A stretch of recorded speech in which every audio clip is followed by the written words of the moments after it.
Welcome to Florida Gators Live 24. Florida just hosted their spring game where we had a couple players who were just obvious stars out there. I mean, Dallas Wilson going for nearly 200 yards, Jacoby Jackson going for nearly 200 yards. But before we get into that, I mean, George, they're in sudden deaths in the Masters and playoffs at the Masters tournament right now. Take your time. Tyler DeTuno, he was just bring that up to me that he was hoping that it would finish before we started. What's the update in All that he at had this to moment? do, all he had to do was make the putt, man. All he had to do was make the putt, and it would all be over right now. But no, we're in a sudden death playoff, and we're live. So I've got it up on my phone, sort of keeping track of it. But we're gonna get into this. Speaking of championships, it's now been 6 days since the Gators basketball team won the national championship, won the NCAA tournament. I mean, we broke that down on a video that we ended up posting on Tuesday or Wednesday. I can't remember. Tuesday, I think. Tuesday, I think. Yeah. No, it would have been Wednesday because the championship game was on Monday. Oh, we recorded it on Tuesday night. Yeah, Okay. and uploaded it Wednesday morning, I believe. So, how has the win finally sunk into you that we won the national championship?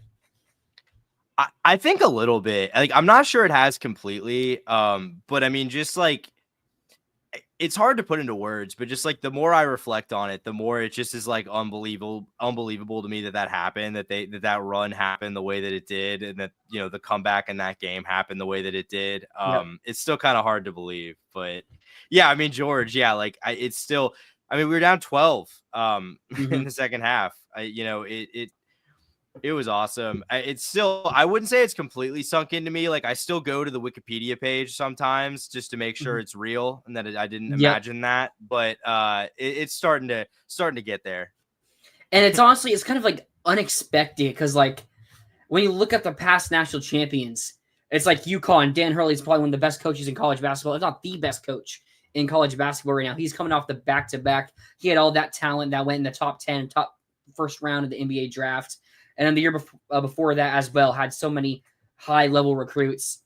And then before that was Kansas. You had Bill Self, who was in year whatever at Kansas.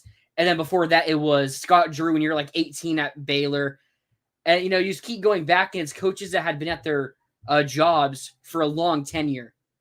And you just look at Florida and Todd Golden. It's one 4-star on the roster, no top 100 players. He's only in year 3. And we have a top 10 team all time in Ken Palm. We play another top 10 team all time twice in the Final Four in Auburn and Houston. And in year 3, without any high level recruiting talent, Todd Golden was able to win the national championship. I mean, going into the year, it's I hope we're good, but I really didn't see it coming. No, I was hoping this would be a second weekend NCAA tournament team. That's all I was hoping for. Just get us back to the second weekend, and anything beyond that is fantastic. Obviously, the way the season played out made it a little bit more this guy got to at least get to the Elite Eight or something. Yeah, for the Houston, I mean, at least they got what should be a pretty good squad next year. Because if Florida lost a national championship game like that, it would mess me up for quite a bit. Not gonna lie. Yeah, I mean, I don't know if I'd recover. I would. We're gonna have a good squad next year. I'm hearing good reports on Xavier Lee, so looking Hopefully. to keep the guard room going well. So that's what I'm hearing good reports on it. That's good. I mean, that would be I think. Look, I don't think Florida's going to be. You're not going to replace the experience and the presence that these guys have. But if you can get a guy like Xavier Lee, I think the step back might not be very significant because he seems like a really good player. Yeah, I mean, yeah, he seems like is an NBA level player, and you would hopefully both Alex Condon and Thomas Houck announce that they will be testing the draft waters, well, not declaring, but they can come back like what happened with Will Richard and Walter Clayton last year. Hope to return both of them, but we just kind of need to get a final thoughts. And now that we're a week past, maybe next week will be 2 weeks later. How has it finally sunk in yet? But yeah, how much longer is how's Masters looking now? First playoff hole coming to a close. Justin Rose has a birdie putt coming up here, short birdie putt. I'm not sure if this is going to end it. I missed what happened with Rory, so because it's sudden death. So if he birdies and Rory pars, it's over. Okay.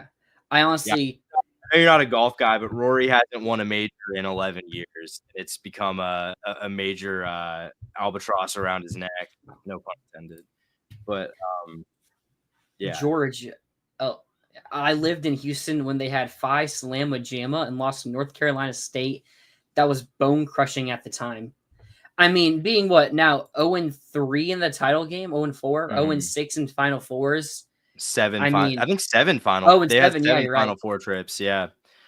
I Probably mean, the best program that's never won a national title at this point, honestly. I mean, I'd have to look at the who else numbers would on it that. be? I don't know. Like, not many programs. I mean, they've been good at different points in 3 or 4 different eras, and still haven't quite gotten over the hump. I truly did feel bad for Houston fans, because that was a brutal way for that to end. I mean, obviously, I'm glad it ended that way, but that that was brutal. Yeah, I mean, you also look at like Oklahoma. I think it's like 0-4 in the Final Four. Gonzaga, Illinois. I'm surprised Illinois ever won it. And Purdue. So those are like considered like the best programs to never win it. Yeah. George, I'm not really a golf guy either, but this is freaking exciting. Well, Rose just missed his birdie putt, so yeah. Sorry, you're getting a dual college football masters show today. Yeah. Do we just want to get into talking about the spring game now, or would you rather just wait a little bit and kind of ease into let's things? do it. Let's do it. I think it's just me and George here watching the golf. So as far as I can tell, so I think we can get into the spring game and break down what. Well, no, I was just saying. Yeah, sorry. We'll start the show talking about what happened after the spring game. Billy Napier, he had his normal press conference and everything, and he made his comments on DJ Lagway's health, saying that he should be good to go in the next couple of weeks. Yeah, I mean, that's really reassuring. I mean, we haven't gotten a lot of transparency on DJ's status throughout spring practice. I mean, obviously, I think, for myself and a lot of other fans probably took the wind out of the sails a little bit going into the spring game. I think we were all excited to see what DJ, what we thought would be a healthy DJ after the issue we had during the season. We thought we'd get to see that. We didn't. But I mean, the fact that they think he's going to be throwing again, and from what Billy said, expects to be good by OTAs, which start in June, and then fall camp, obviously, in end of July. Like, I mean, that's what you want to see. Rory just won the Masters. Oh man, Wow.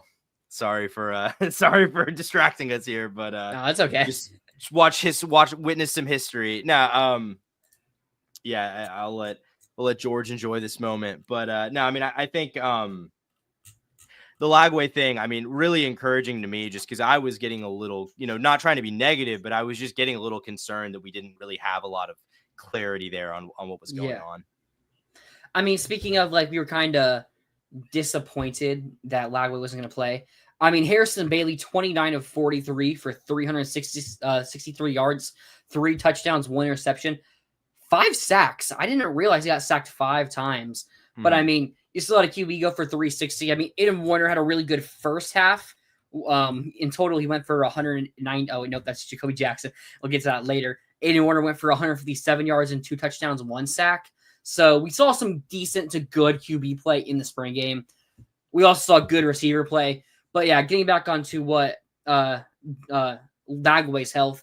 I mean, I heard a little bit ago that it could be Memorial Day when they expect Lagway to be fully throwing.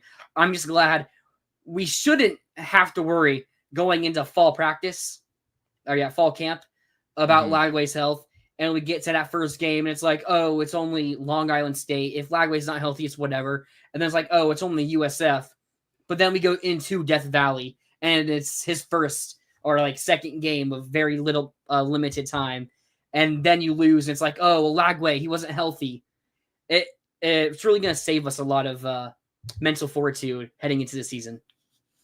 Yeah, I mean, I certainly hope that that's legitimate, that he's going to be back to throwing and fully participating by OTAs. I mean, like, I think if you go into fall camp and there's even a question about DJ's status to start the season, I'm not saying that I'm going to pick us to lose to Long Island or USF if Lagway can't play in those games, but like, I think if whatever this is still bothering him in, what would be 4 or 5 months from now, I think that's a serious problem. But it seems like Billy doesn't believe that's going to be the case. So that's certainly encouraging. I mean, who are you taking, Harrison Bailey or Bynum Brown? I mean, yeah, I mean, like, it's a legit. I mean, again, we just saw what this Florida offense looked like with Aiden Warner last year against Texas. I mean, I'm not saying USF is Texas, so I'm not saying I'd pick them to win, but like, I think, look, I think it's pretty straightforward. If Florida's going to do what it has to do for Billy Napier to salvage this and kind of get this, continue the trajectory where it needs to be, like, DJ has to play for. I mean, maybe he could miss a game against Long Island or whatever, but you know, the schedule's tough again this year. You know, week 3 road trip to LSU, like I mean, it could end up proving to be tougher than it even was last year. So not a lot of margin for error. Certainly need the star quarterback and kind of center of all this optimism and hype. We need him back. I mean, I assume Long Island State's going to be returning their QB, Ethan Greenwood, who threw for 921 yards and rushed for 912. Hey, It is nice to play a mobile QB against like the weaker competition. So when you play good teams with mobile QBs, you're a bit more ready for it defensively.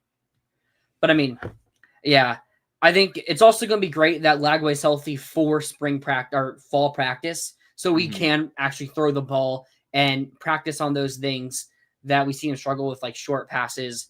I mean, I think a lot of it is like mental awareness and just knowing what the right play is to make. Because I think he can make any throw on the field, including short throws. It's just him knowing, okay, the deep ball is maybe too risky here. Let's just check down to the running back. I mean, Jaden Ball had a really nice check down or screen pass. So he has the talent to be able to check it down, and those plays go for the same amount that those deep balls do go for. Yeah, I mean, I also think, and we'll get into this a little bit more, but I mean, look, Florida flashed from what I could tell, just for full transparency. I was not at the game on Saturday. Tyler was, so I'm basically just all I'm basing it off is secondhand accounts and the videos that have made their way online. But from what I can tell, I mean, like, it seems like Florida's got some really impressive skill position talent this year, and you know, the ability to have a pretty effective and fun offense. So I think, you know, DJ, you know, if DJ truly wasn't throwing in practice at all in the spring and hasn't had that time to build rapport with these guys, like, I think that's a huge opportunity in the fall that they need him back for. Yeah, what Rob said here. Billy said DJ will be 100% in a couple weeks. I'm calling BS on all this Lagway not throwing. All we know is Lagway wasn't throwing when the media was able to watch, which is a pretty short period of time of practice. So there is all the chance that Lagway was throwing a little bit during spring camp. Spring. I've said it so many times now, but yeah, there is a chance that he has been throwing. He did a little pump fake. I don't know if you saw the clip of it. I did see that. Yeah. I did see that. He did a little pump fake, kind of trolled us fans. It was like his second like warm up throw with the rest of the QBs getting ready for the game. So it kind of did tease us a little bit, but I mean, I think he's going to be fine. Some other stuff can't really talk about right now, but like, I think Lagway's going to be fine. If we aren't as good as we want to be, I doubt it's because of QB play. Yeah, I mean, to me, I think assuming Lagway plays, to me, the limiting factor here is clearly, you know, can the defense replicate the way it was playing towards the end of the season? Because I think you feel pretty good about the offensive line with everything they bring back. You feel pretty good about the running backs and receivers. It's really just, can the defense stay healthy and play at a similar level to the way they played at the end of the year? Because that was, as much as we talk about Lagway, the defensive improvement was probably the main driving factor in those wins down the stretch. What defense didn't play that in the spring game? George here. I think our team is loaded at different positions, and all we is a generational QB like DJ Lagway to win a title. I couldn't be happier. Yeah, I mean, I'm not sure that's all this team is away from winning a title, but I think that's all this team is away from being very fun to watch and putting themselves in that kind of position. Yeah. Absolutely. And that there. So Rory McIlroy won the Masters. Yeah. Very emotional moment for him. He's been very overwhelmed. Like George said, never seen a golfer cry so much ever. I mean, he's been through it. I mean, he's made a lot of money in the process, obviously, but he's come up short a lot. He's finished second, blown leads going into Sundays and majors. It's been a journey for Rory. So, yeah. All right, let me do this real quick. You can catch the Voice of College Football Florida live on your favorite audio platforms. We are on Apple, Spotify, Amazon. If you want to listen to us while you're going to sleep, you can put it on, or if you're driving, can't put it on YouTube, it's A-OK. Put us on any of those platforms. It's free, easy, just click and go. We also have just opened up channel memberships for the channel, different tiers from 3 lowering price points. Not required. You can do it if you would like. We will be doing a series where we break down recruits, their high school tapes, going over what we like and what we don't like. Helps you, and it helps us be more informed on who is coming into the University of Florida and who we're facing. Some of these recruits we break down won't be coming to Florida. They'll go to Georgia's, Florida State's, Miami's, teams that we play. And it can help us get an easier breakdown of those games. So you don't have to subscribe to our memberships. And, well, thank you if you do. Something I want to bring up, a bit sad of the news today that came out, Kyron Lacey. I don't even know how much we should discuss this because it just happened this morning. I mean, Kyron Lacey was a great player, played for Billy Napier at Louisiana, went to LSU, had a really good season, was an NFL wide receiver, what was probably like a projected top 3 round pick in the NFL draft before a couple months ago. He had some, what would you call it? Legal issues pop up. Even with that, it's sad to see someone take their own life. Yeah. I mean, we're hoping for the best, praying for the best for his family and everyone around him. Yeah, really, really just tragic story. Guy that I covered for a few years when I covered LSU. Really promising player. Kind of got the opportunity for the first time this season to break out and did a nice job in that offense. Just I mean, obviously it's been a rough couple months for him, but just really sad. It's really all I got to say about it. Yeah. All right. Guess we can move on from that. Go to another wide receiver here. Dallas Wilson. What a stud he was in the game. I mean, let me pull up his stats real quick. He had 10 catches for 195 yards, 13 targets, 36 yards after the catch, 2 touchdowns. I mean, there's a reason he was a 5-star for nearly the entire cycle. Yeah. I mean, speed, size, hands, he really has it all. I have a video here, 2 of my favorite plays from the game. I did leave at halftime because Florida games under Billy Napier tend to slow down and not much happen in the second half. Well, of course, the spring game, something happens. But I do have a couple clips I took myself while at the game.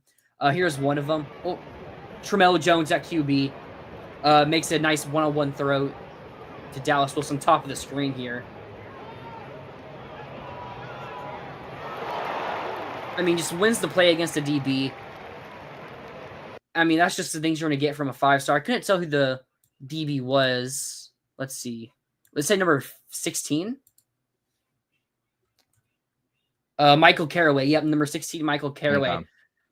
Honestly, with how good Dallas Wilson was in this game and him's 5-star status, this isn't horrible coverage either. No. That's just... No, I mean, that's just good ball skills. He just went up and got it. Yeah. Yeah. That's the superior talent winning the play and going up for it. I think we need to start having a discussion whether or not is Dallas Wilson the day 1 starter.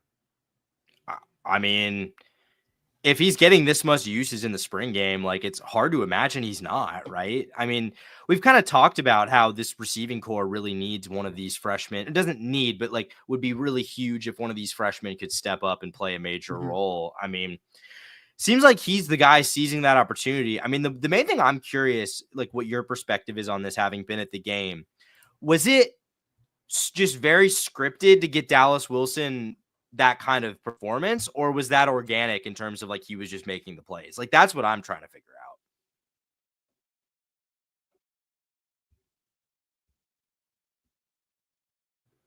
out. Oh, hello. There? Yep, there we go. Okay. throws up a little bit. I heard what you said. Was it scripted? Well, I mean, unfortunately, in the first half, he didn't really go off, and I left at halftime. Okay. So I couldn't really tell him in the second half. But the first half, it didn't really look too scripted towards one player. I mean, he had that one play. Like, I'll get to it later on. Like, Ben Hanks was really covering him for a majority of the first half. I have some clips I'll show later. But it didn't look too scripted towards any individual players. Kind of just looked like the offense was going out there doing its thing. And I don't know how the second half particularly looked. I know one of them was like he got a touchdown going on a out route into the end zone, pretty deep one too, like 2 DBs nearby. So didn't look too scripted. I like another post route. So it's not like these were quick routes. These were longer developing routes that he got open on, got the touchdown and catch on. So I don't think those were too scripted. Rob, don't know if I can be happy that our defense was getting touched by a bunch of backup QBs. It's fair. I also don't know how active the defense necessarily was. Yeah. I mean, especially the defensive line. Caleb Banks didn't play in this game. Sapp, I don't think played too much. He did play a little bit, but I don't think he was going full force in this game. I mean, you can look at, we'll talk about it later, the offensive line that played really well. Some things you can just take and not take for granted, but you can watch Dallas Wilson. And those numbers, I mean, even if they were designed to get him those numbers, 195 yards is way more than 100. Like, that's double the yardage there that you would normally get if it's just force feeding the ball. Like, he's going against those receivers, our DBs, and making those plays. And I'll also just add, like, keep in mind, like, this is the spring game, and if a spring game doesn't end with you being like excited about the stars on offense, then that's a failure of coaching in terms of how you operate the spring game. Like, they design these games for this kind of thing to happen, for a receiver to get 195 yards, for the quarterbacks to look good. Like, they're not trying to have the defense get a bunch of interceptions. Like, that's not what they want. So, I'm not saying that the defense is great. I'm just saying I really think that's something you can't derive from a spring game too heavily. Yeah, it was a spring game. I mean, the defense is going to be legendary. I'm not worried about the defense. I wouldn't say I'm not worried about it. Yeah. But it's also like 5-star high-level receivers out there are making nice plays, including Dallas Wilson. We saw last year the freshman that everybody was talking about after the spring game, Jaden Ball. He went on to be our leading rusher and is someone that everybody's hyped about going into next season, had a pretty good spring game as well. So maybe there's something to these freshmen. Do you remember, did we not have a spring game Napier's first year? I don't think we did. I feel like I vaguely remember it. I feel like I vaguely remember like a Jack Miller like outing in a spring game. That does come to mind. I wonder how Trevor Etienne did in that game. Yeah, I don't know. But I mean, just the fact that he's getting that kind of usage and targeting, though, to me speaks pretty highly of like how he's viewed by the coaching staff. Like, I'd be pretty surprised. Like, I mean, I was just kind of going in not expecting this true freshman receiver to like make a major impact in the SEC. But if he's going to get featured that heavily in a spring game, I don't see why he couldn't be that kind of impact player. Yeah, Rob, our DDs did not look that good. Granted, they were all backups. Like, Caleb Banks didn't play, who is unequivocally our best defensive tackle. But like, you do want to see the depth look better. But I mean, going back to Dallas. Oh, sorry, continue. I was just on that point real quick. I also, a lot of times you don't see defensive lines go like full speed trying to get to the quarterback in spring games because they can't hit him anyway. And again, I think they're a lot of times coached to kind of let the play develop a little bit. Yeah. Right here from Rob, Montrell was balling in the first spring game. I don't remember that, so I'm going to take your word for it. Yeah. Seems like there is going to be one player on offense every spring game that's new to the program that has a really good spring game and ends up playing pretty darn well later on. I also think the fact that last season we saw so many freshman wide receivers step up. You look at Jeremiah Smith, Ryan Williams, Nick Marsh at Michigan State. There's someone, Cam Coleman at Auburn. There's another freshman receiver that also played really well. I'm forgetting off the top of my head. But like, you saw last year a lot of freshman wide receivers be some of, if not the best wide receivers in college football. So seeing this from Dallas Wilson, I'm not going to say it's guaranteed to be one of those seasons, but I wouldn't be surprised if Dallas Wilson has a great season. No, and I mean, I think my biggest takeaway from the clips I saw from yesterday is that he just physically looks like he belongs Yep. out there. He looks like an SEC receiver, which for a true freshman is pretty special. I mean, I know we saw Vernell Brown made a couple plays, Nashawn Montgomery made a couple plays. I'm not sure either of them just look like a complete SEC player right now in the way that Dallas Wilson does. I'm not saying they don't. I just think that was the main thing that stood out to me was like, oh my God, this guy looks like he's ready to go right now. I think this is a question. I mean, Harrison Bailey, he was the one throwing to Dallas Wilson. Yeah. Is Harrison Bailey good enough to go for 29 of 43 for a 363 and 3 touchdowns? Yeah. Or was Dallas Wilson good enough to have Harrison Bailey throw for 363 yards? Mm-hmm. Which I don't mind having that question. It's better than having the question of, oh my God, is Harrison Bailey only good enough to throw for 100 yards? Mm-hmm. And okay, well, Dallas Wilson, it's just a spring game. Who cares what the stats are? At least we can have something beneficial to talk about. I'm curious when we talk about the quarterbacks, like what your perspective is on, because I mean, it sounded from what we kind of heard coming out of spring, it sounded like maybe Aiden Warner was a little bit ahead of Harrison Bailey. Not a bad game for Aiden Warner statistically, but not quite as efficient and productive as Harrison Bailey. Like, did you get that impression from like just looking beyond the stats from watching it? Did you get the impression that Bailey is a little further along? Well, here's the thing. Bailey had most of those yards in the second half. Okay. So once again, I'll say, okay. Got it. Harrison Bailey did have, so if I'm not mistaken, in the first drive, there were 2 drops by TJ Abrams from pretty nice passes from Bailey. Harrison Bailey also had like 3 or 4 passes batted down at the line of scrimmage. So I'm not sure if that's the offensive line or if that's on him. So I feel like he didn't really get a fair shot. And his one interception was the drop pass from TJ Abrams that led to a Hilton Stubbs pick. So I'll say the first half, like, obviously you control your own destiny, but sometimes things just don't go your own way. Yeah. And based on how the stats and how things went in the second half for Bailey, I'm going to say a lot of things just didn't go his way in that first half. But I will say Aiden Warner looked pretty good in that first half. In that first half.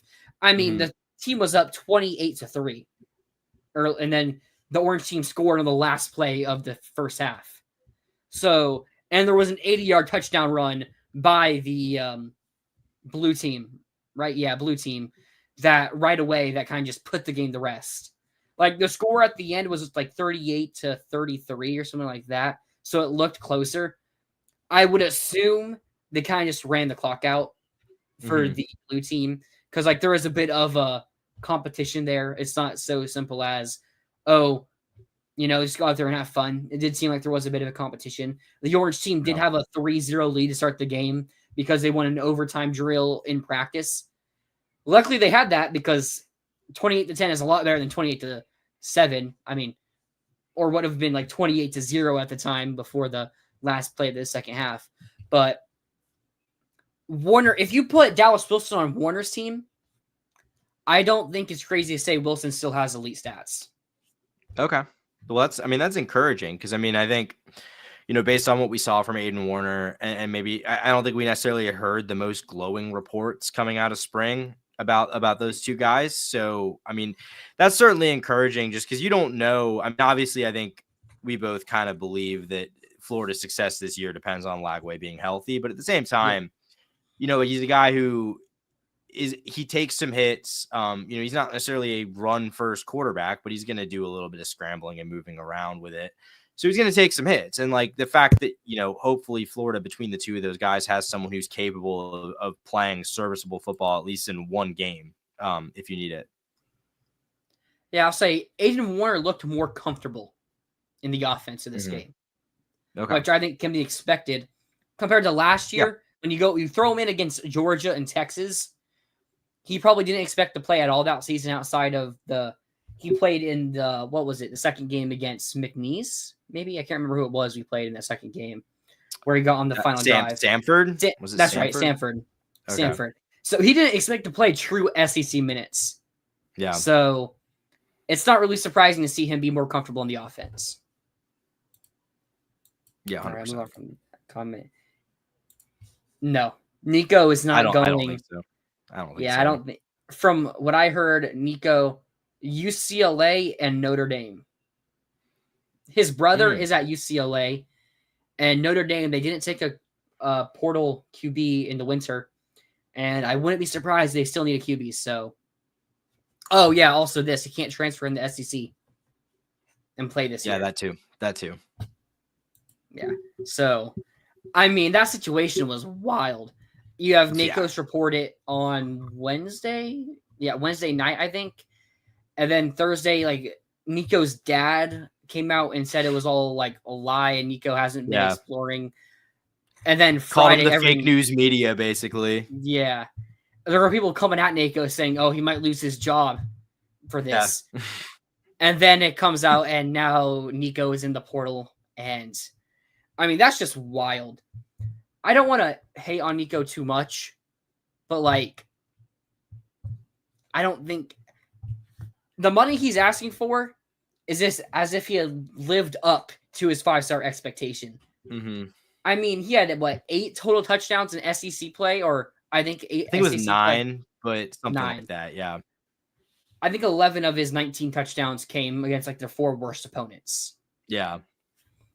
Like, you know, he could be having a really good offseason, a really good spring, and look like that 5-star top 2, I think it was like second ranked player in his class or something.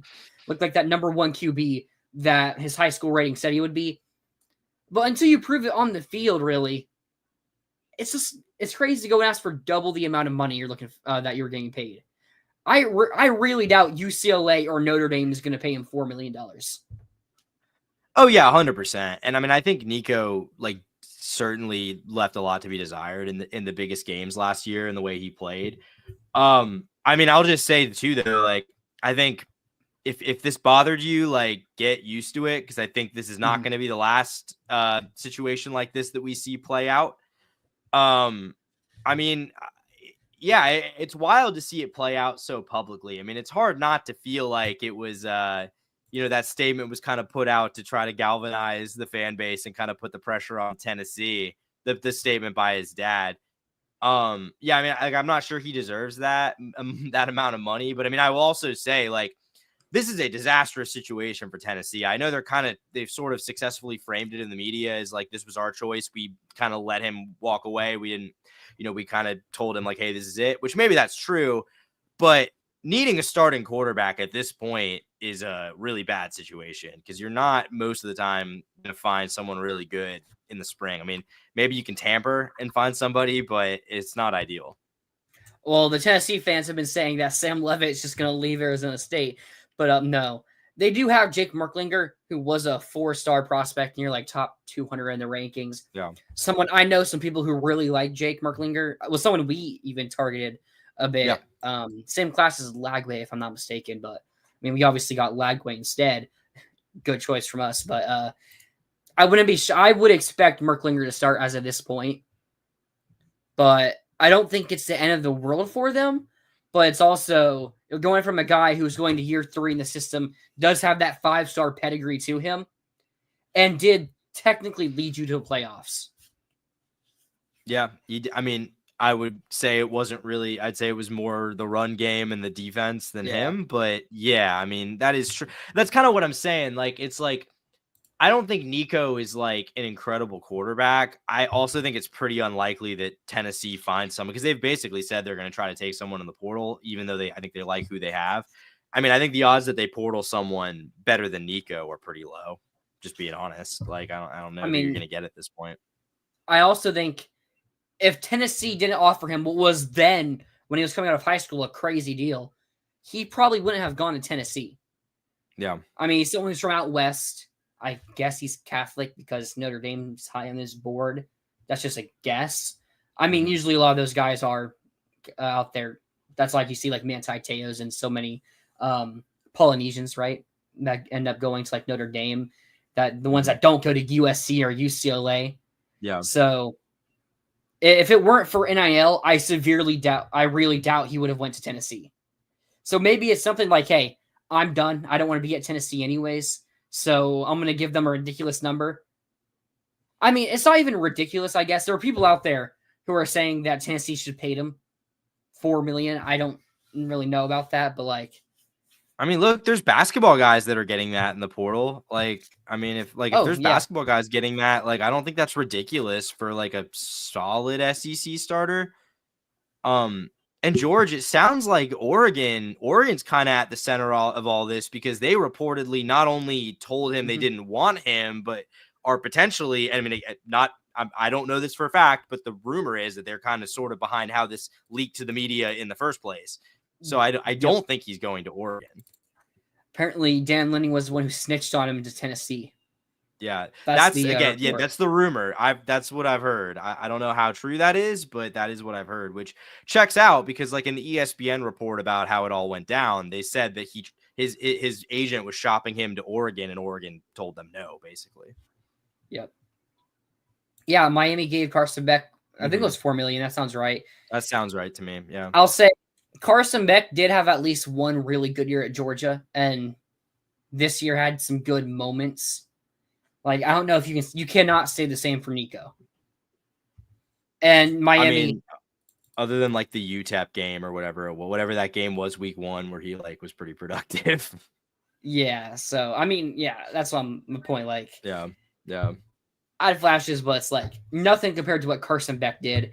And Miami was really desperate for a QB in the portal, unless they were trying to run out back with Emory Williams, which we saw in their bowl game against Iowa State was not effective.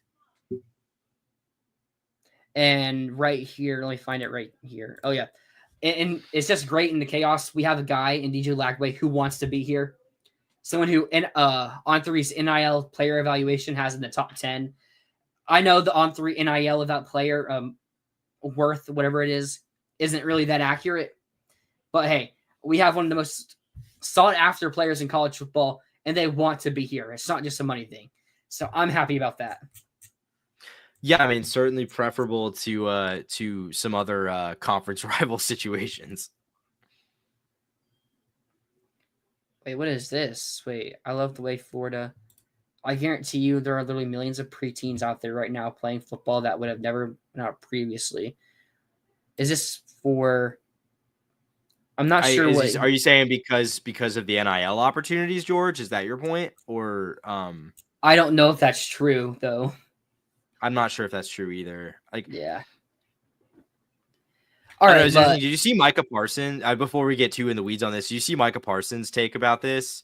He kind of went on sort of a Twitter rant about like how college athletics shouldn't be about the money. It's about like the brotherhood and the personal growth and so like I'm not even saying I don't like I think these guys should get paid, but I think it was interesting to see like a fairly recent college player have that perspective on it. He's just mad that he missed out on NIL. No. I mean, there's some, I think there, I mean, I'm not saying in his case specifically, but I think there is just some bitterness in that regard with some guys for sure. Yeah, I wouldn't be shocked on that. But hey, let's talk a little bit about recruiting here. Big time player, 5-star offensive tackle. Oh, knocked my mic down. 5-star offensive tackle Felix Ojo from Mansfield, Texas, took a visit to Florida. There are a lot of talks about should you not have spring games. One of the bigger reasons to have a spring game is the fact that you can get a player on campus to kind of feel the atmosphere. It was reported that Florida had 56,000 fans at the spring game. I think it was lower, like maybe near like 50 to 45,000, but it was still way more than reported for like every other spring game. Like Tennessee had like 30,000. So we had a really sought after spring game compared to these other schools, and it allows us to get a player like Felix Ojo, 5-star offensive tackle. A little bit of discrepancy here in the rankings. As a 247, they have him as the 7th best player. Their composite has him as 25th. Where I get confused here is the On3 industry ranking has him as the 4th best player. So the industry composite, 21 spaces off there. So I don't know what's going on there. But again, unanimous top 20 player here. This is an elite offensive tackle, a player we have not got since Martez Ivy. You get him on campus. I heard a couple weeks ago, if we were to get a 5-star offensive tackle, it would be Felix Ojo. Now, we did talk last week about Florida's most important recruits, and I said Samuel Roseborough, not Felix Ojo. But hey, if we find a way to actually get in his recruitment, I would not worry. I mean, I'm sorry, I would worry that we would get him, but he would probably replace Samuel for the number 1 most important player in this class. Yeah. Yeah. I mean, a couple thoughts here. Like, first of all, going back to kind of your original point, I think, even if you take these coaches at face value when they talk about the concerns about tampering with spring games or whatever, like, I think at the very least, you owe it to yourself to do what Florida did and just hold it and not televise it. Cause yeah, it's a really good opportunity to have recruits on campus and kind of simulate a game day atmosphere. I mean, if there are 50,000 people there, that's a pretty good game day atmosphere. I mean, talking about Ojo, like, I think it's interesting to me. Florida's been pretty aggressive with offensive linemen in this cycle in terms of going after some of the biggest names. I feel like not that they haven't done that in the past, but I mean, they're in the mix for, I mean, not only Ojo, but, guys like Kini Pepe, Emmanuel Ianacho. Sorry if I butchered that, but a We couple were not five. in his top 7. Oh, we didn't make the top 7. Oh, I missed that. Okay, we did push for him for a while. I thought they scheduled an official there. Maybe I'm wrong.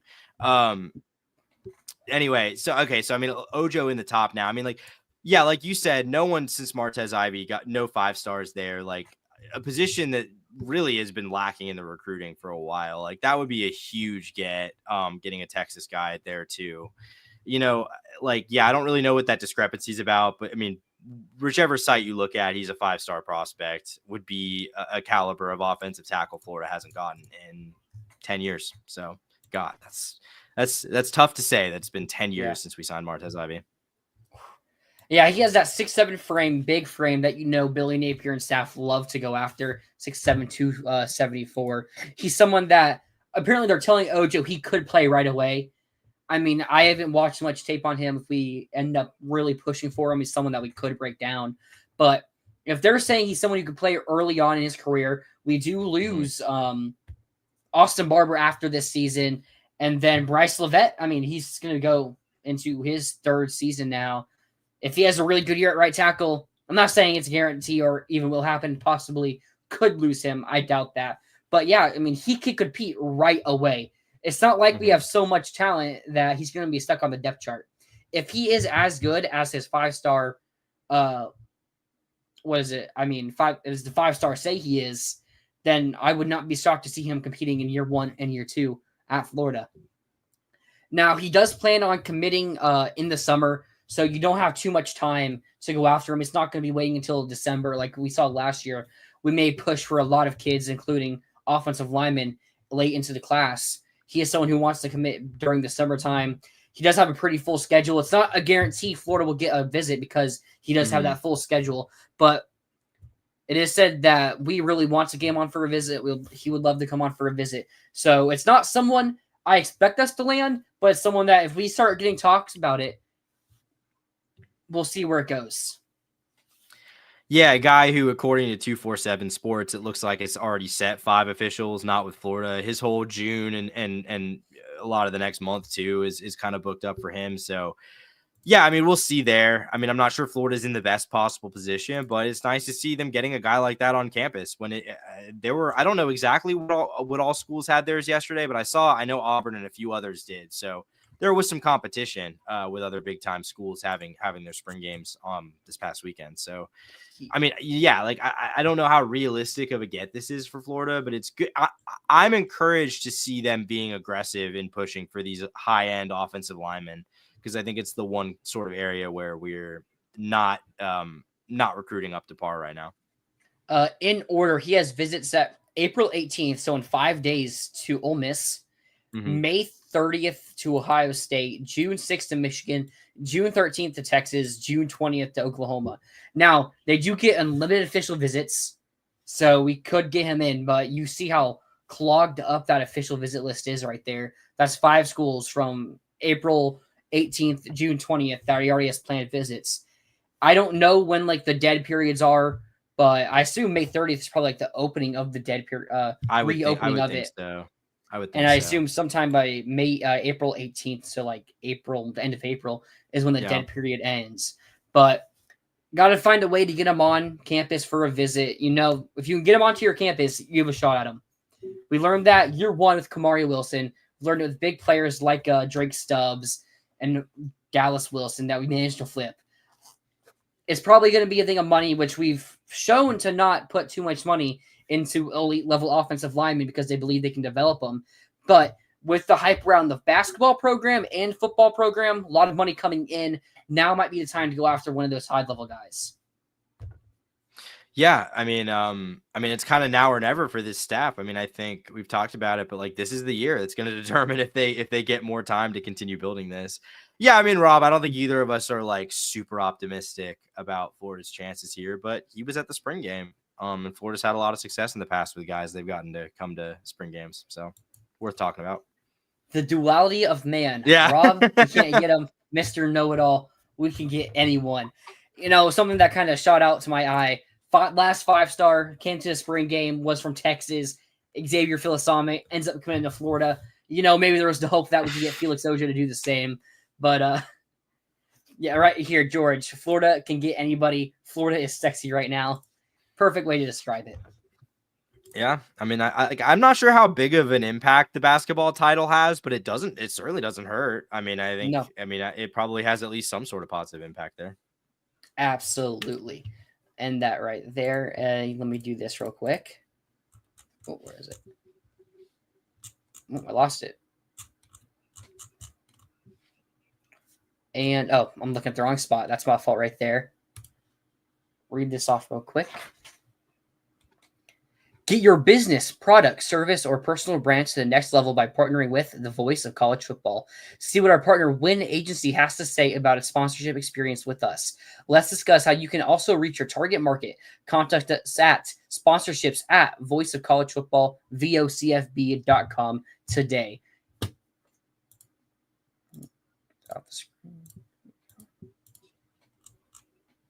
Hey, George, people want to play with DJ Lagway.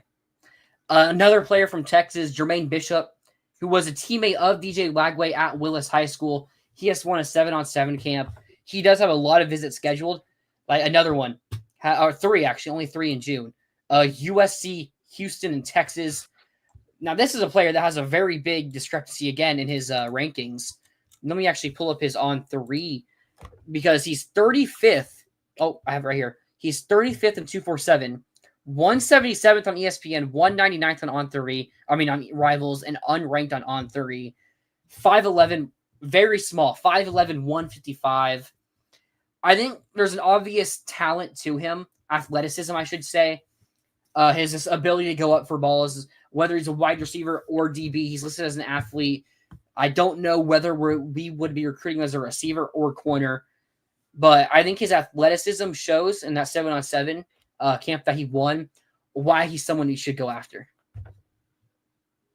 Yeah, I kind of just come from like reading his scouting breakdown. I kind of get the impression he probably seems a little bit more like a DB than a receiver to me. But honestly, who knows? Could he be Florida's Travis Hunter? Many are saying. No, yeah, we'll see. Florida obviously competing with a lot of more regional teams there, and then USC too. But so I'm not sure what the chances are. Ideally, you could get him on campus for an official. But look, it's Lagway's teammate. I don't think that hurts, especially a guy who could potentially be playing receiver. He hasn't taken that many visits. He's taken 2 to Florida, 1 to Texas, and 1 to Oklahoma. Now, he does have official visits set up, as I just read them off, Oklahoma, or Texas, Houston, Oklahoma, I believe. So there is that. Maybe we schedule an official with him. I do find that the discrepancy in his rankings pretty interesting. But, maybe with Lagway, it's I doubt he would get to play with Lagway because of the talent we have at wide receiver right now. So I don't know how much it helps us. But, you got to think there's a good relationship right now between the coaches at Willis and Florida and Billy Napier and staff of Florida. So I would not be shocked to see us go after him. Yeah, just a heads up. According to 247, he was unofficially at Texas A&M earlier this week. Oh, okay. Before the weekend. Yeah. Oh, okay. Yeah, I see that right now. And then USC, not Oklahoma. Sorry. Honestly, kind of just screams like a USC player. I don't know why. Germaine Bishop kind of just sounds like a USC name. This sounds like a player that would play for Lincoln Riley. Yeah. Listed at 5'11", 155, by the way. Pretty small frame right now. Yeah, that's another thing he needs to really work on. Maybe that's something that's keeping his rankings down for some of these other sites. Mm-hmm. I thought he was 5'9", which was something that was very concerning. That's really short. Yeah. But You never know. We're talking about in the chat. UGA went 41 years without a natty. Right? Wait, like they've always been dominant. The thing was, when Georgia wasn't winning championships, they still, when they were under Mark Richt, they were winning like 10 games every year. So I think you have to have a question. Oh, sorry. Sorry, I was saying they were less consistently good in like the 90s and stuff before Richt got there. That's true. So yeah, not all of it they were good, but yeah, the Richt years they were about as good as non-title winning programs get. No, Mark Richt was the man. He was just good enough to not get fired most of the time, but until the very end. But he never won anything. Yeah. Which honestly, the way that he kept getting talent in at Georgia kind of shocks me when you go back and look at Kirby Smart went 6-7 year one. Yeah. Knowing how good of a coach he is, and Georgia still had talent on the roster. But I mean, I can't really talk right now with Billy Napier. Let's talk a little bit more about the rest of the spring game. Pull up the stats here. I have some other clips. Maybe one of the plays that when it was happening, I was ready for it. I was most excited for it. I'll pull it up right here. Orange team on the goal line. You have the matchup between Dallas Wilson and Ben Hanks at the right of the screen. When they got to the one, this is the play I really wanted to see. Pretty good ball placement. But Ben Hanks wins it, deflects it. That's really a matchup you love to see between two high-level recruits, two freshmen as well. I mean, when we got down the field, we got on the one. I'm just telling my friend, we need to throw a fade to Dallas Wilson to see what happens. And Ben Hanks, he won that play. In the first half, he really did have a really good coverage on Dallas Wilson. Wilson had like 40, 50 yards in the first half, so he still had a good half. But Ben Hanks was really winning a majority of those reps. And that play right there in the red zone, the ones that really do matter, he makes the play right there. And I think it's something we can see from Ben Hanks playing a lot early on. I mean, that's huge to me. Like, if Ben Hanks is a guy who's good enough to like be thrown out there if you need him, that's huge for this defense in the secondary. Because I mean, I think we both feel pretty good about the starting line of this secondary. It's just the depth is not very proven there, especially at corner.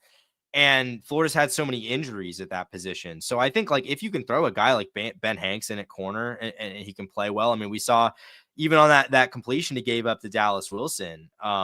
You know, we saw Michael Caraway playing pretty good in coverage on the outside. So like, I mean, you love to see the depth, and I mean, you also just love to see two true freshmen battling it out like that.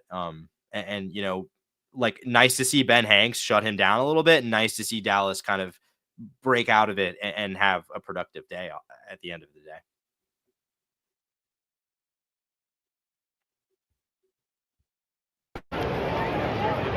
You went. I was saying you went quiet. I can't hear what you're saying right now.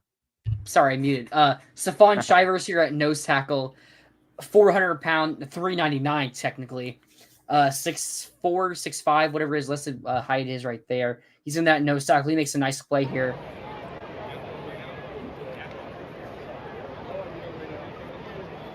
I mean, it's nice to see the freshman nose tackle, Stephon Shivers, the one that everybody is going to be talking about after losing Desmond Watson. See, make him a bit athletic, more athletic of a play there, jumping to swat down the pass.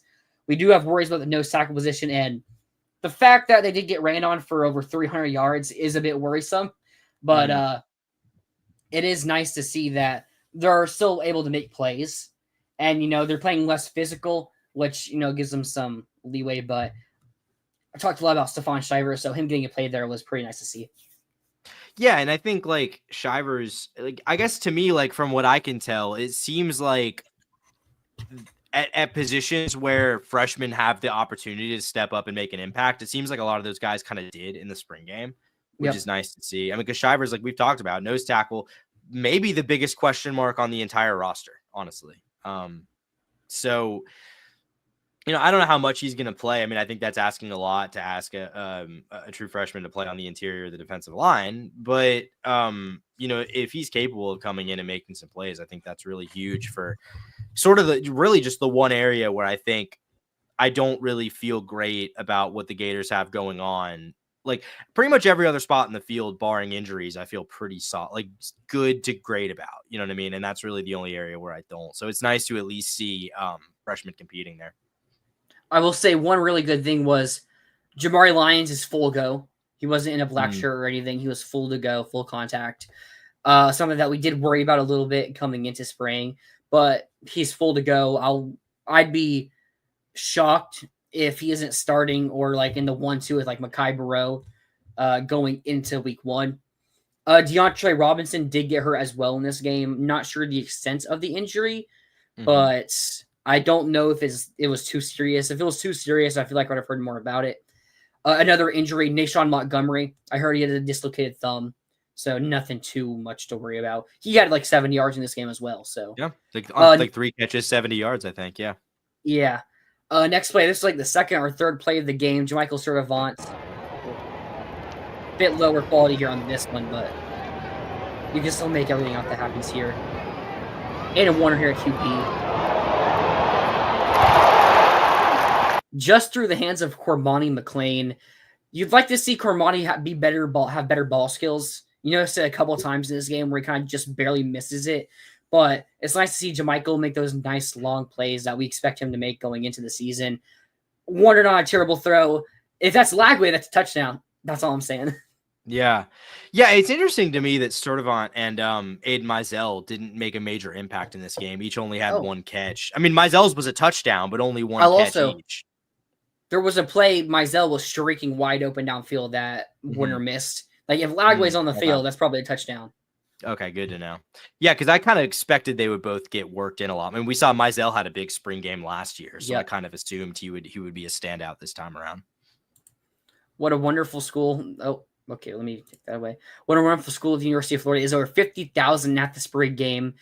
I wonder how much of that was for like the basketball celebration. But I mean, there is a lot of hype around the football program, and DJ Lagway did play. I mean, he only handed the ball off, but Lagway did play. Did you stay for the basketball celebration, or did you leave before that? Well, my dad got new season tickets. We sat in one of the like booths where there's like the tables and everything, which were not our tickets. But he's like, "Hey, can you go get a picture of where our seats are and where to be from?" So we're like, "Yeah." So we go down to that area. It's under like the underhangs in the end zone. It was packed. Everyone was wanting to be under there, away from the sun. Yeah. And we got there to start the halftime, and we stayed a little bit, but we were like, okay, we're not even able to watch it. Can't get to our seats to take a picture. So we just kind of left. We could hear everything that they were saying from the stadium on our walk back. They were introducing everybody, but yeah, we didn't really stay to see it. George, George saying, I really feel like the defense was sandbagging it, which is wonderful. I love our team. They'll be there when we need them. You're curious. Oh no, I was literally just saying I was curious because I don't know if you saw, but that was kind of some frustration from fans that the basketball celebration was kind of relegated to halftime at the spring game. I was just curious if you were there and saw it and felt it did it justice, or that those concerns were valid. I was just curious if you had a take on that. I mean, do other teams usually do like parades and stuff after winning? I really don't know. I don't know. I mean, like, I'm sure I really don't know. I mean, maybe at UConn or something, because it's kind of the what the whole program is focused around. I don't really know. I just saw some people frustrated, which I mean, I can understand that to a degree. I mean, I saw Micah tweeted like halftime show of the spring game is crazy work. Or something to that effect. Yeah, I know Micah did tweet that. That's really all I know there. But I mean, what are they really gonna do? Like for the celebration, like they had everyone they were partying and stuff after we won it. It's like they were all out on the streets there. Today they kind of introduced the banner and got the players cheering for them and everything. So it was fine. I mean, how much can you really do for it? Yeah. No, that's totally fair. I was just curious if you had a take on that whole deal. No. And then the last play I have here, Jacoby Jackson on a touchdown. Let me restart this.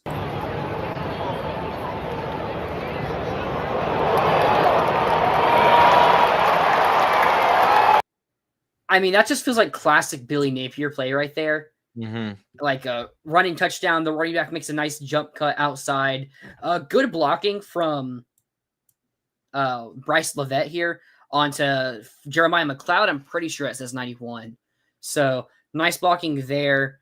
You see just gets outside. Oh, I mean, that linebacker kind of got broke right there. But Hanson, good blocking and beats Cormani McLean. I mean, the problem with your wide receivers having such a good day is the DBs are obviously someone's going to have a bad day. Mm-hmm. And Cormani kind of got beat a lot there. But I do wonder how much of it was the aggression they were told to go for. Yeah.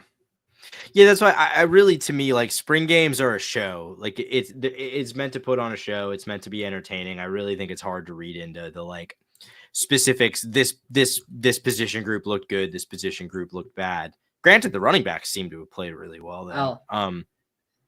Yeah, I was about to say like Jacoby Jackson, 10 carries, 198 yards, 3 touchdowns, 19.8 yards per attempt. He was phenomenal. Like he had another 35-yard touchdown run that I missed because I was looking at one of the other plays before that. But Jacoby Jackson, Jaden Ball had a really good game. 11 carries, 56. He also had a screen that I was talking about earlier that he took for, I think it was 48 yards. Yeah, 48 yards. He just cuts upfield and makes a play. I mean, it looks like he should be stopped. It was a 3rd and 10. We run a screen, so everyone's obviously mad at that. But Ball takes it, cuts across the field, takes it 48 yards, makes a bunch of different jump cuts. I mean, these two running backs look so good. My main takeaway from this game was that, ignoring the defense, no matter who the QB is, our offensive line should look really good, and the running back should be able to carry us to keep us in most games. Like, if Lagway's hurt and you have to throw in Harrison Bailey, unless we're playing like Georgia or Texas, I mean, maybe we can even keep with Georgia. We saw us keep with Georgia for a second half with the backups in, and we'll see how Texas look. But this running back room in the ground game and the talent at wide receiver, there was another play I didn't show that Vernell Brown, he takes a screenplay. You can see the quickness he has, takes it for like 15 yards. The true freshman on this team and just the talent outside of the QB room, like it just looks the best we've seen in years. Yeah, I think that's kind of been my biggest takeaway from what I've heard people say about the spring game is like, I think I entered a little bit skeptical about what this offensive talent looked like particularly the receiver room. I mean, obviously was confident in Lagway, confident in the running backs, fairly confident in the offensive line. But I mean, it really seems like Florida has the talent to have a potentially very good offense this season. I know I have my concerns and skepticism about Billy as an offensive mind, an offensive play caller. I know you do too, to an extent. I mean, I think this is the year we're going to find out because I think he has, assuming Lagway is good to go, I think he has everything he needs now. Best offensive line in the time he's been here, probably. I'd say best running back room and should be, and at least could be best receiver room too. So, talk about the defense a little bit. Ty Jackson led the team in tackles, which just goes hand in hand with what Billy Napier was saying, that his junior tape was the best tape that he had ever seen from a high school player. Drake Stubbs, 8 tackles as well. Also recording the interception. That was a tip from TJ Abrams to Hilton Drake Stubbs. Kofi Asare and Cam James both had 5 tackles. Kofi Asare 2 sacks, and Cam James 1 sack and 1 pass breakup as well. Anyone else in the defense I really need to talk about? Sorry, did you mention 8 tackles for Jaden Robinson too? No, I had not mentioned that. He was on the other team, so yeah, sorry. Oh, sorry. I thought we were looking at. Never mind. You're good. My bad. I was looking at the blue team. Oh, okay. I thought you were just looking at overall defensive stats. Sorry about that. No, that's fine. And then, I mean, we can go straight to the orange team right now. Miles Graham and Jada Robinson both having 8 tackles. I mean, this linebacker room, we talk about Ty Jackson. Now you have Miles Graham, Jada Robinson. I guess Pup Howard isn't playing, but those are 4 guys there that we expect that could have really good seasons here. And not even mentioning Aaron Childs. Childs, no, 100. I mean, this linebacker group looks really good. I mean, I think going back to the guy you talked about on the blue team, I mean, I think 2 sacks from Kofi Asare is really intriguing there. Yep. I mean, again, it's hard to say because like sacks in a spring game are kind of fake. I mean, you're only 2-hand touching, so who's to say if you actually would have wrapped up DJ Lagway, for instance, and brought him down in a real game scenario? But I mean, look, that I think that was an addition where there's a lot of question marks about how much of an impact guy he'll be. I mean, that's a pretty encouraging sign. I don't think so. Mm-hmm. George Gums, did he play? I don't believe he did play. I don't see him listed anywhere stats wise. So yeah. LJ McCray, 2 tackles. Cremani, 2 tackles. Sapp, 2 tackles. We got an offensive lineman getting a tackle there. Noel Porton jogging. So there you go. Jaden Woods, 1 tackle. Would have hoped he got a sack, but that's whatever. But yeah, I think he saw a really good performance on the offensive end.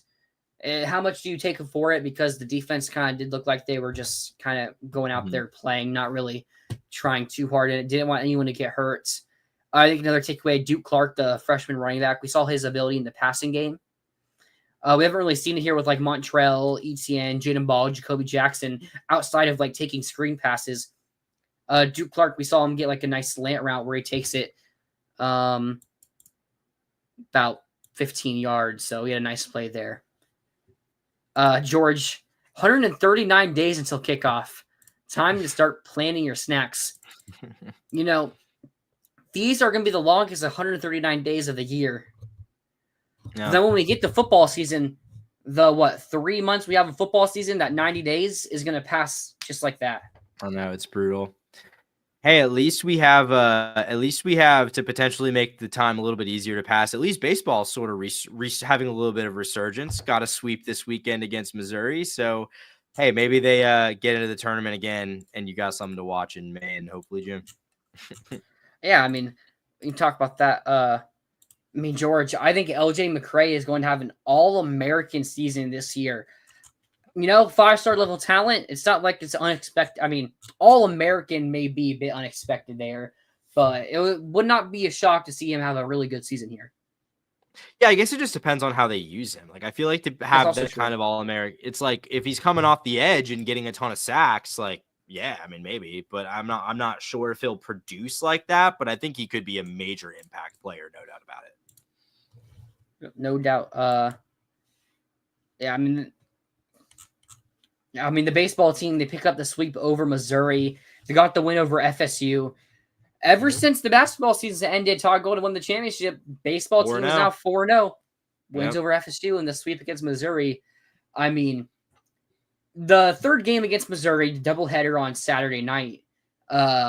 Close game. We have to win it with a walk-off from Brandon Lawson, I believe. I honestly didn't watch that game, to be perfectly honest with you. So I didn't see who actually hit it. But yeah, I saw it was a walk-off. But yeah, I've been kind of out on baseball, but they've got me, they're wrapping me back in a little bit.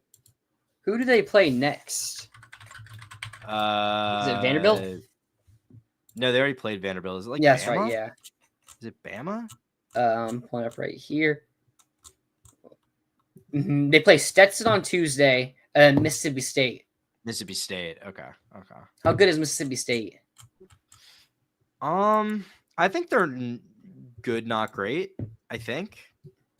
So a winnable series. I mean, any series with our talent is winnable. Yeah. But like with how every SEC series is tough, but yeah, I mean, I don't think they're. Yeah, I mean, they're 22-14 overall, 5-10 in conference. So very much a winnable series by SEC standards. Yeah. Something else I just learned the other day. J. Michael Sturdivant is from the same town as Nick Evers, Flower Mound, Texas. Oh, really? Yeah. I guess I just assumed that Sturdivant was from California because he's only played at Cal and UCLA. I just assumed he was a Cali guy or like a West Coast guy at least. Nope. From Texas. Went to school at Flower Mound, which I believe is where Nick Evers went. Yeah, no, you're right. I remember that. You are right about that. Yep, Flower Mound High School. Now, I'll make sure they went to the same high school there. Oklahoma and Wisconsin and UConn legend Nick Evers? J. Michael went to a different high school in Flower Mound, Texas. Oh, well, there you go. My fault then, but I mean, it's an understandable mistake. Texas high school football is just crazy big. Yeah. Most cities in I guess the city I'm in only has one high school, but like Ocala has a bunch of high schools I'm right next to, so that's fair enough, I guess. I don't know, but from the same city, that's interesting. Imagine we still had Nick Evers and he was throwing the tournament from Flower Mound. Nick Evers is on, I think, his like 4th or 5th school at this point. Is he still at UConn? No, I don't think so. Yeah, he is. Maybe I'm wrong. Oh, he is? Okay. For some reason, I thought he entered. Third school. Third school, yeah. No, he has not. So he did play a little bit this year, didn't he? Yeah, he started 8 games. Okay. And was like meh. 54% completion, 5 touchdowns, 5 picks. Yeah. 34.6 QBR. Man, I remember talking about Nick Evers to Evan Stewart connection was going to be deadly here at Florida. With Walter Nolan in the middle. Oh, man. Nye White coming off the edge. We've come a long way. Yeah, we've come a long way. I mean, I wish those ended up happening, but like... Yeah, but like we don't have to cope. We've got DJ Lagway and Dallas Wilson. We don't got to cope about that anymore. No. And now we're about to bring in some even more talent to UF. Yep. And we got LJ McCray, George at 6'6", 276. LJ is going to tear some up. I can't wait to see him go off. Mm-hmm. Yeah, I mean, I think he's a guy who certainly could have a much bigger role this season. Is LJ McCray someone that could elevate us from 9 wins to maybe like 11 wins? Yeah, I mean, I think it just depends on how productive he is. Like, because I think like you can be a defensive lineman who's really impactful but doesn't like blow up the stat sheet. But like, I'm not sure he makes that kind of difference unless he's just racking up tackles for loss or sacks or anything like that. But I mean, I think, certainly it's like a defensive line we feel pretty good about. And he's kind of a wild card in that just because we don't exactly know how big of a role he's going to play, how good he's going to be. I think if he is good and plays at a high level, like I think that is a huge X factor for the defense for sure. Yeah, a elite edge rusher is always someone that could really turn around the team or really enhance a team. You saw LSU with Harold Perkins in that first and second year. Yeah. With how good he made their defense. So I think he is someone that could be the difference in us being, again, a 9-win to possibly an 11-win team. Yeah. Some basketball news. James Madison transfer Bryce Lindsey has cut his list down to the following schools, including Florida. I think we have some interesting prospects here because you have Ben Henschel, who's an Australian kid, high upside, someone who... very confident. He thinks he's one of the best players. He would be one of the best players in the draft. I mean, isn't he getting some draft hype now? There is some talks about him being in the draft, yes. Mm-hmm. But someone we could look out for, Bryce Lindsey from James Madison, and AJ Brown, Isaiah Brown's brother.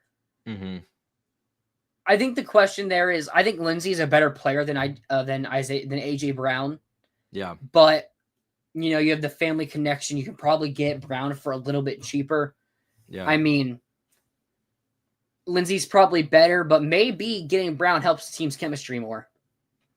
I'm also not sure Brown's a guy who you necessarily get with the intention of being a starter. He kind of seems more like a guy who could be a rotational depth piece versus like a Xavier Lee, who like, I'm not saying he is Xavier Lee. Like if you get him, I'm not saying he is Walter Clayton, but like he immediately takes that Walter Clayton position on the team as like the I guess offensive, breakout potential guy and big name. So like, I'm not sure that's what AJ Brown is here. Like, I feel like if you do get him, he's probably more of a guy who plays kind of a Denzel Aberdeen type role, potentially. Not like that, like that, more like from a minutes perspective. Yeah, I gotcha. George, did you guys know the top wages for a water boy in the NFL is $43,000 a year? I might start a second career. Hey, I'm going to compete with you for that job right there. I mean, I don't know if you're going for the job in Jacksonville, but sounds like, Jacksonville is probably pretty expensive, so I don't know if $43,000 is enough to live in Jacksonville. Jacksonville's not too bad, to be honest. Really? I live in Jacksonville. Yeah, it's really not too bad. I mean, it like, depends what you're comparing it to, obviously. But compared to like some of the bigger cities in Florida, like compared to Tampa, it's great. Or like compared to like Gainesville?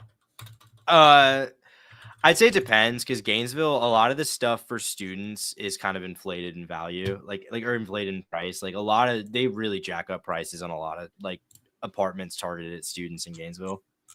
That was kind of becoming a pretty bad problem by the time I left in 2021. Yeah.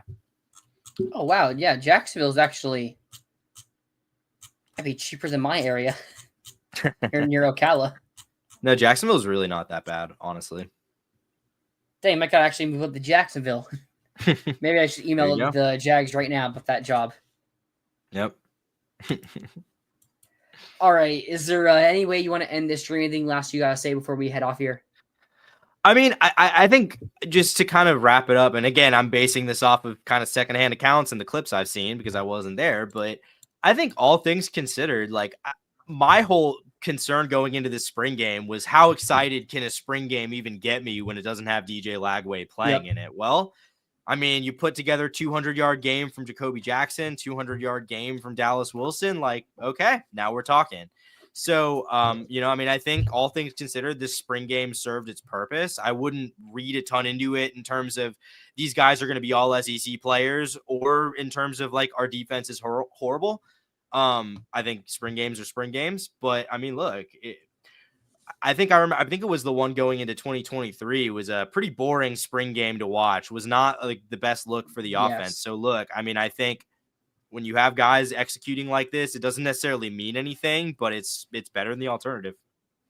Yeah, it's better than the alternative for sure. It's just nice to see some players, some freshmen, some young players step up and hopefully be some nice weapons for DJ Lagway. The only thing that sucks is now we have 139 days until we get Gator football again. We'll end it on there. We'll see you guys next Sunday. Different start time next Sunday. We'll have that out to you guys Sunday morning, but we'll be starting at a different time. But we will see you guys next Sunday, and we'll end this as I always do with a Go Gators.